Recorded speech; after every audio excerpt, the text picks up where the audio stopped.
GPS Garmin Atrex 30X.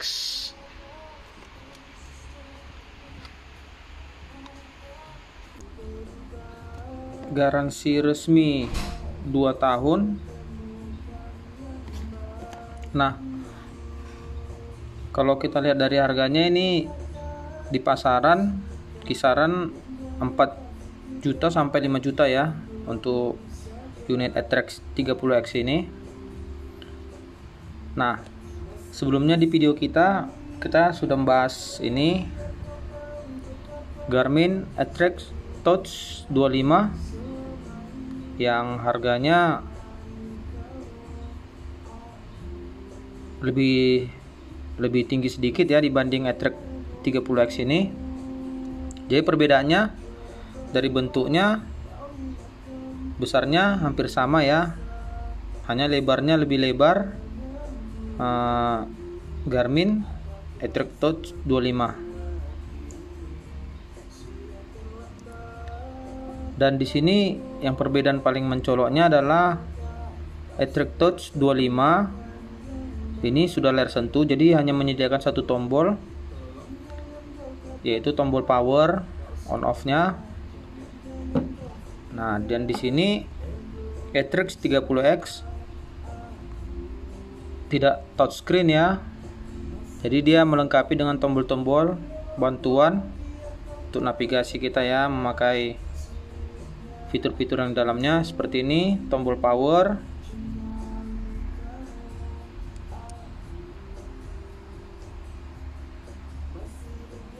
sini ada tombol back. Jadi tombol power juga berfungsi sebagai tombol light untuk kontras layarnya ya. Di sisi sebelah kiri ada tombol menu. Sini ada zoom in, zoom out, atas atau bawah.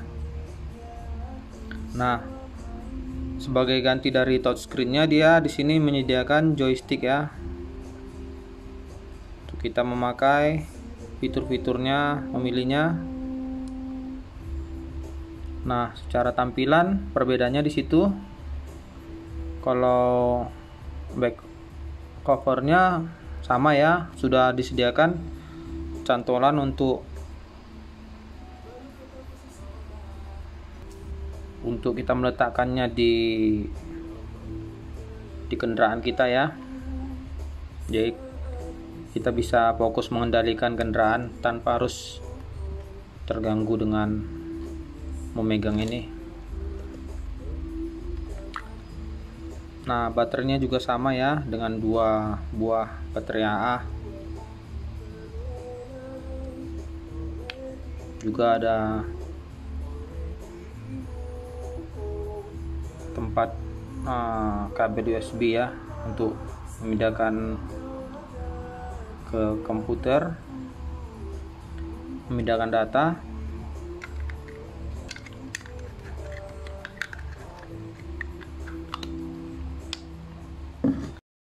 Nah, bila kita kupas dari kemasannya ya, kemasannya di sini, bila yang memberi garansi resmi 2 tahun, dari TAM dia menyediakan logo ini.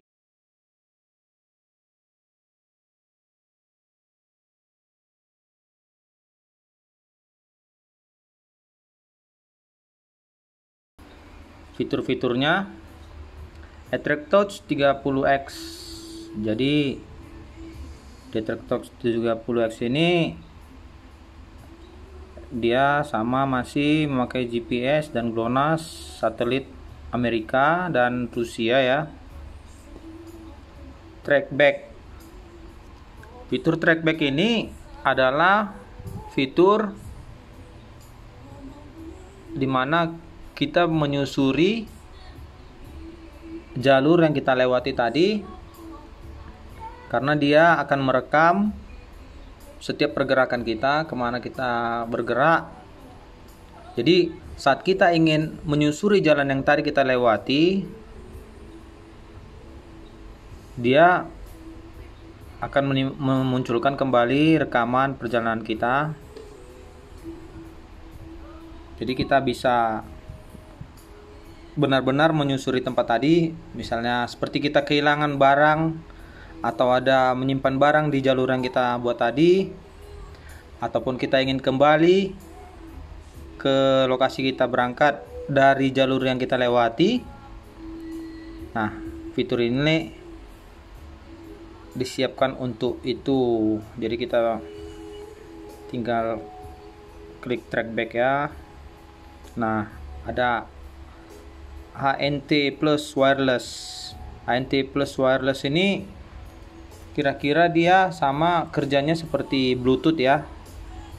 Jadi kita bisa menjalin hubungan nirkabel ya, tanpa kabel, dengan sesama pengguna HNT Wireless. Namun jaraknya mungkin tidak terlalu jauh ya, sama seperti Bluetooth. Nah, fitur yang tidak ada kemarin di Matrix 25 ini di sini, yaitu bird eye-nya ya. Di sini sudah ada bird eye satellite imaginary. Jadi bird eye satellite imaginary ini adalah fitur yang mengirimkan data kepada kita, gambaran lokasi kita dengan lebih jelas ya, lebih real. Jadi kita bisa melihat pohon-pohon, jalan dan rumah dengan lebih real ya. Hanya saja di sini dia akan meminta agar kita berlangganan dari layanan tersebut, yaitu tidak serta-merta langsung ada di alat itu ya, tapi harus berlangganan terlebih dahulu. Barometric altimeter. Nah, ini fitur ini adalah menunjukkan letak ketinggian kita ya, ketinggian kita dari permukaan laut. Nah, barometrik ini dia bekerja secara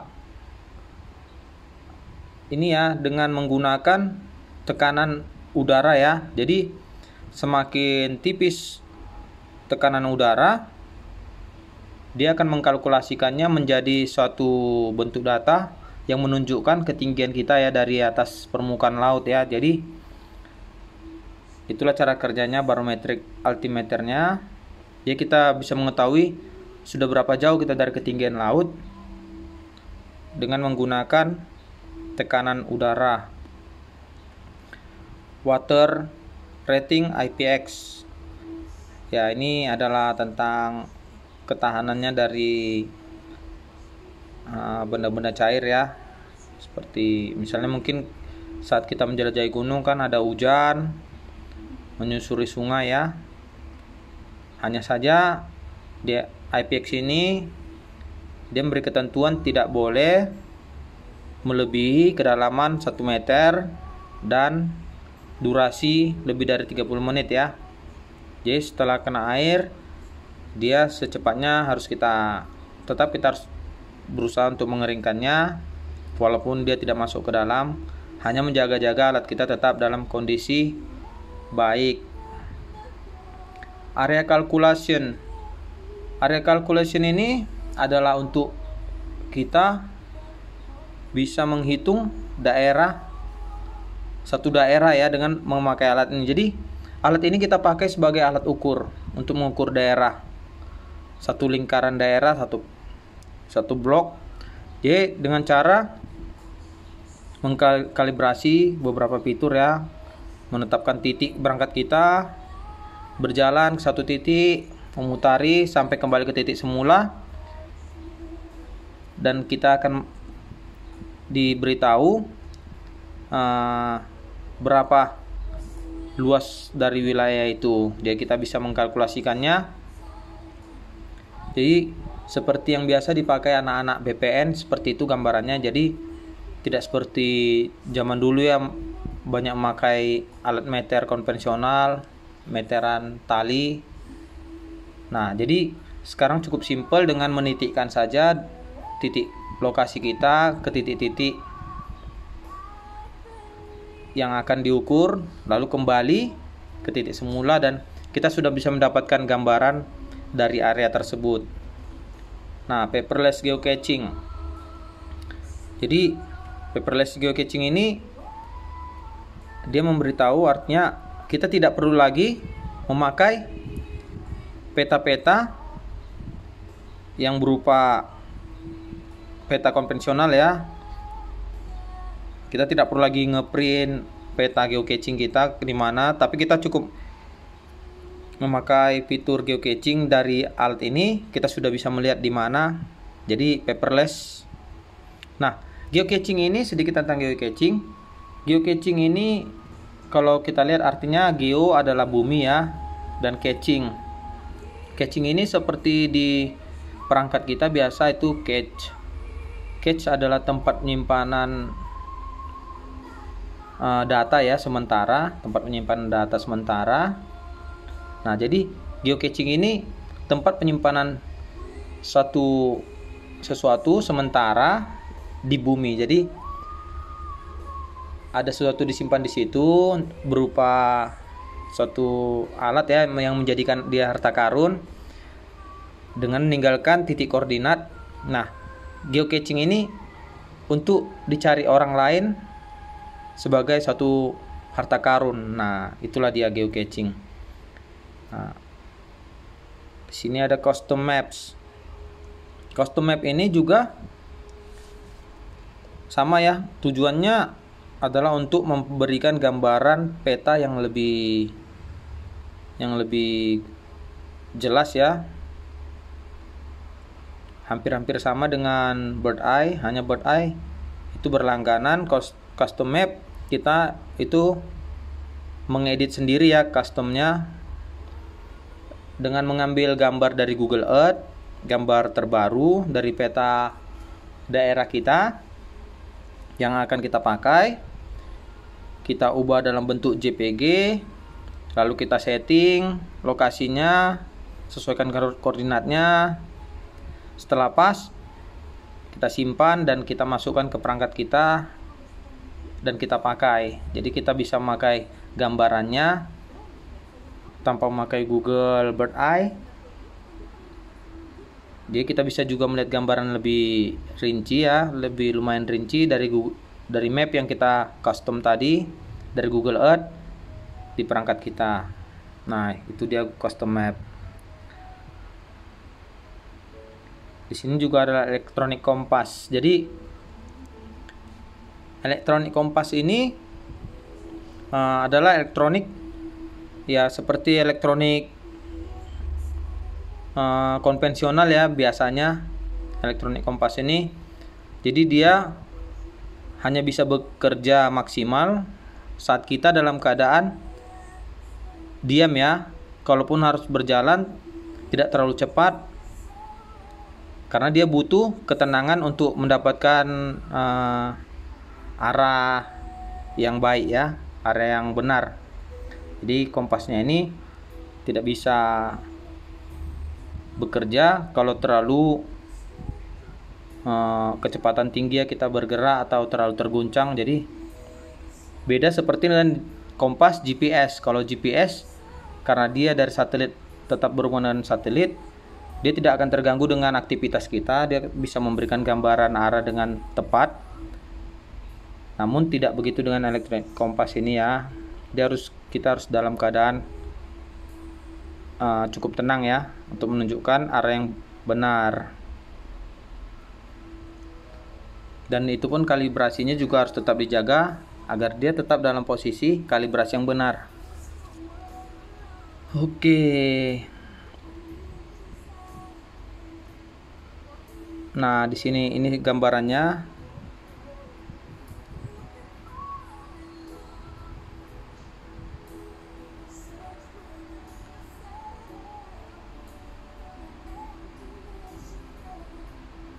Meteran dari ketinggiannya ya, 3282 feet. Total 1185 feet. Ketinggiannya 3 dalam ukuran kaki ya. satu kaki 30 cm kalau tidak salah ya, 30 cm sekitar gitu. Nah, di sini ada kecepatan, ada distance to next, jarak ya untuk ke titik berikutnya, perkiraan waktu,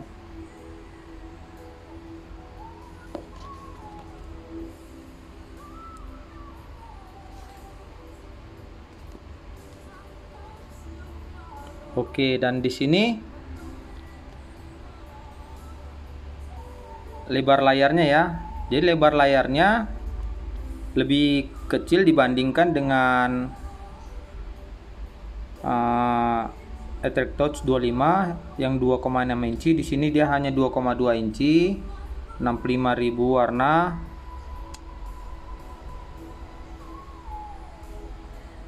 Selebihnya sama ya.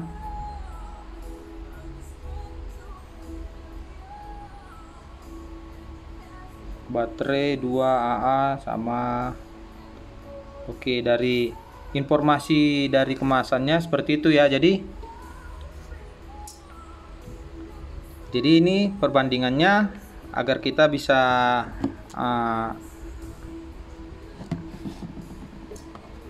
memilih sesuai dengan selera kita ya. Kita memakai touchscreen atau joystick, bentuknya juga kalau lebih enak dipegang ini ya, yang hitam. Oke. Nah, itulah reviewnya dari informasi yang diberikan dari kemasannya. Oke. Dan masalah pemakaiannya tuh kembali pada kita masing-masing. Dua-duanya bagus. Dan sampai sini sekian dulu informasi dari saya. Bila nanti ada paket baru yang masuk tentang Garmin, kita akan bandingkan lagi dengan yang dua ini ya. Oke. Sukses selalu buat kita semua. Terima kasih.